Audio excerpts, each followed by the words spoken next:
Hai, selamat datang di channel Anita Rahman Chan. Dukung channelku ya dengan cara subscribe, like, comment, and share sebanyak-banyaknya ya. Satu lagi, bunyikan loncengnya agar kalian dapat update terbaru dari novelku. Terima kasih. Episode 6. Pagi hari, sinar indahnya telah menyinari dunia. Langit bangun lebih dulu dari adiknya dan temannya. Dia melihat kamar Bima dalam keadaan terbuka.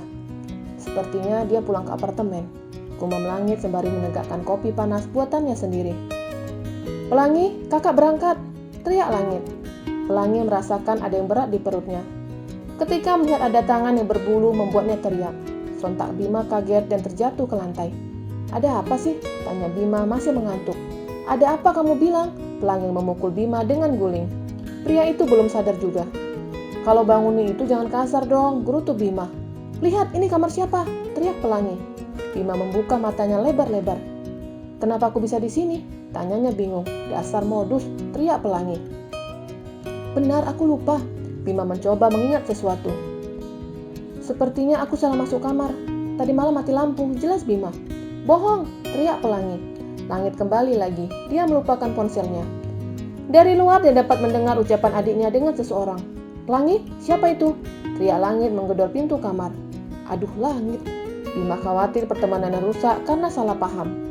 "Pelangi, buka!" teriak Langit masih menggedor pintu kamar. Pelangi membuka pintu kamarnya dan Langit dapat melihat Bima duduk di lantai. "Kamu?" Langit mencengkram leher Bima. "Ini tidak seperti yang kamu pikirkan," Bima mencoba menjelaskan. "Kamu ingin menikmati tubuh adikku?" teriak Langit. "Tidak. Tadi malam mati lampu. Aku salah masuk kamar, jelasnya." "Pelangi, bantu aku," ujar Bima melirik gadis itu. "Iya kak, sepertinya dia tidak mengambil perawanku. Tidak ada sakit yang aku rasakan," sahut Pelangi. "Itu tidak membuktikan apapun. Aku akan menikahkan kalian," ujar Langit tegas. "Tapi," Bima bingung. "Tidak ada tapi. Jika kamu menikahi adikku, pertemanan kita berlanjut. Tapi jika kamu lari dari tanggung jawab, maka penjara tempatmu." Bima belum mengerti dengan perasaannya ke Pelangi. Dia cemburu jika gadis itu dekat dengan seorang pria, dan belum bisa mendefinisikan arti cemburu itu. Dan sikap Pelangi belum menunjukkan kalau dia tertarik dengan Bima. "Kita ke rumah Menik sekarang," titah Langit. Karena ingin menyelesaikan masalah adiknya, Langit harus izin 1 hari. Menik kaget ketika melihat ada adiknya beserta sepupu Zira. "Ada apa ini?" tanya Menik heran. "Boleh kami masuk?" tanya Langit. "Tapi Kevin tidak ada," sahut Menik yang tidak mau pria lain masuk ke dalam rumahnya. Walaupun ada adiknya, dia tetap tidak ingin Langit masuk ke dalam rumahnya. "Jam berapa Kevin pulang?" tanya Langit sembari melirik rumah Zira. "Kevin hari ini tidak kerja. Dia ada di mansion mengurus pernikahan Zelin." Ucapan Menik membuat Langit diam. Pujian hatinya akan menikah. Pelangi dan Bima melirik Langit.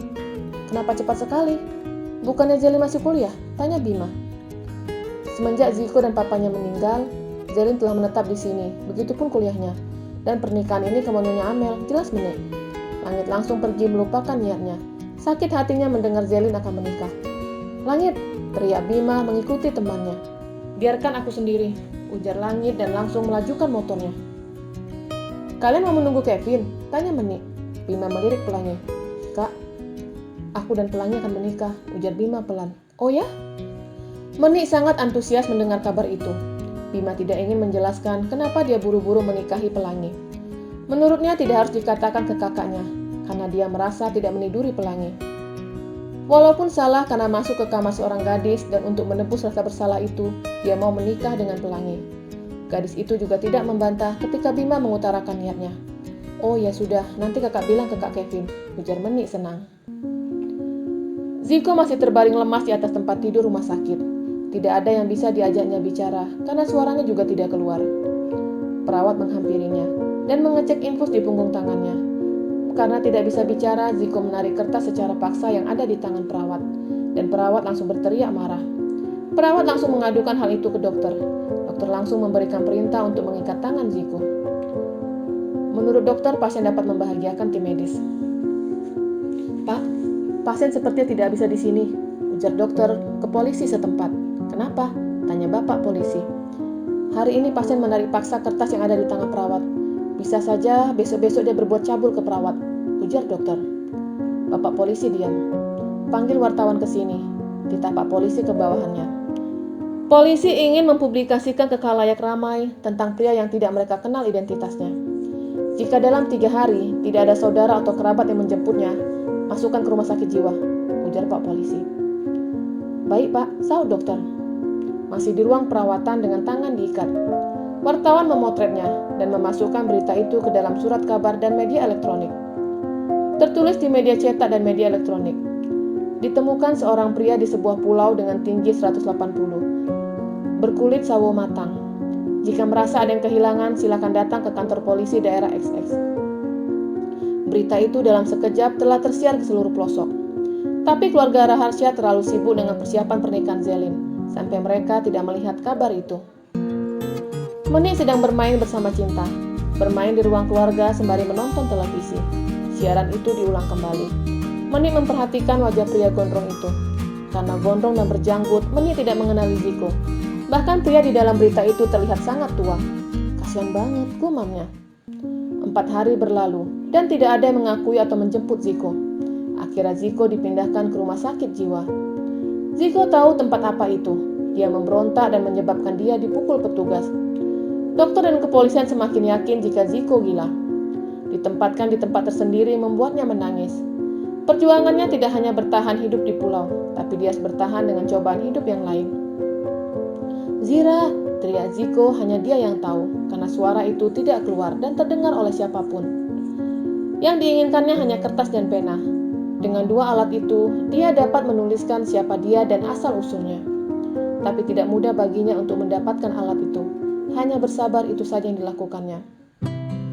Acara pernikahan. Acara saklar itu diadakan di kediaman Raharsya, dan resepsi diadakan di gedung 1 hari setelah akad nikah. Zelin telah dirias sangat cantik, mengenakan kebaya putih dipadu-padankan dengan kain batik. Rambut disanggul dan diberi hiasan dan bunga melati membuat penampilannya sangat berbeda. Wow, Tante Elin antik, puji Zaira yang ada di pangkuan Zira. Cantik dong, Zaira juga cantik, puji Zelin balik. Mama, adek mau seperti tante, ujarnya ke Zira. Rambut adek mau disanggul, tanya Zira. Si cantik menganggukkan kepalanya. Nanti ya, kita minta sama Om Enci untuk menyanggul rambut adek. Enci adalah nama pria Zelin. Di depan khususnya di tempat acara akad nikah, Koko dan keluarganya telah datang. Hanya paman dan bibinya yang datang ke acara itu, karena memang Koko anak yatim piatu. Semua tamu sudah memenuhi tempat itu. Mereka masih menunggu pengantin wanita datang. Di dalam kamar Zelin terlihat pucat. Dia warawiri di depan Zira. Tenang sayang, ujar Zira menenangkan. Kak, aku takut tidak bisa menjadi istri yang baik buat Koko, ujarnya ragu. Bisa, pasti kamu bisa, Zira memberi semangat. Dan tiba waktunya untuk pengantin wanita keluar dari kamar menuju tempat akad nikah. Zelin didampingi Zira berjalan di atas karpet merah menuju meja akad nikah. Duduk bersebelahan dengan pengantin pria, Koko melirik Zelin. Gadis itu terlihat sangat cantik dan berbeda. Karena tidak ada Ziko dan Tuan Besar, akhirnya yang menikahkan Zelin penghulu.